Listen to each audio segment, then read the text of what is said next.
My name is Nora Blake and I live in Charlestown. I've been here about 15 years. I'm married and I have a child who's 9 years old in the Boston Public Schools. And my son was diagnosed with autism.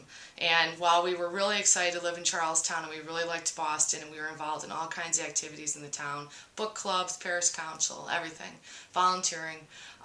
If your kid's not doing well at school, you have to start looking. My husband and I really liked Charlestown. We were going to try and go through the lottery process.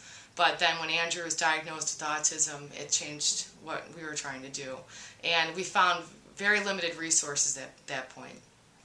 So we tried my son Andrew at a school in Roxbury, and we had a very good experience. So we thought, okay, we can do this. We can stay in Boston. We can still do this. We can stay with our friends and neighbors. But that program ended after K1. So at that point, they put us in another school, which was in the north end. I thought, even better. It's closer to Charlestown. It's less of a distance. Let's try this school. Andrew didn't do well in that school either. So now we're getting a little bit frantic. And I was on my way home from work, and I was crying. It was rain. I was late for work again. It's raining, and I'm going to have to park at the top of the parking garage. It'd be even later. And I just thought, I can't keep doing this. So I pulled out my phone, and I called him. I called John. And he took my call, and I said, you know, John, this is Nora Blake from Charlestown. You've been terrific with other things I've called you about with neighborhood issues, but I got to be honest with you, this is a pretty big one. Andrew's failed now in 2 different schools. We're really thinking about leaving Boston as much as we don't want to. And he said, as a father, I understand your child comes first before anything else, and I want you to know that.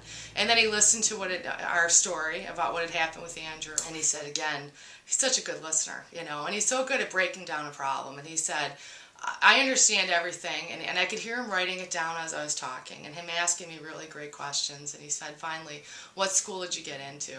And I told him, and he said, oh, Nora, these are some of the people I've been trying to connect you with. These are some of the parents I've told you about already.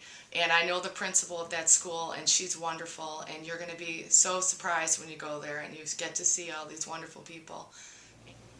We wouldn't be in Charlestown without John, because we were giving it up, and we were giving up hope, because even though we were very involved with our community, you'd ask people about these schools, and we got in this school in Brighton, and no one had ever heard of it.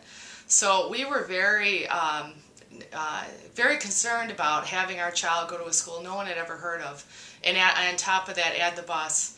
And having already now failed in another school, we just didn't want to try again, I'll be honest with you. So many politicians before him walked away. John said, I'm going to, you know, it's not good enough for these kids, and I'm going to help, and I'm going to break down this problem, and we're going to figure out a way to make it better so that more families can stay in the city. Because at the end of the day, the most important thing to most families is going to be their children.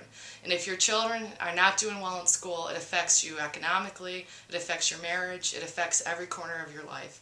And I think John has figured that out, and I think he'll be a great mayor because of it.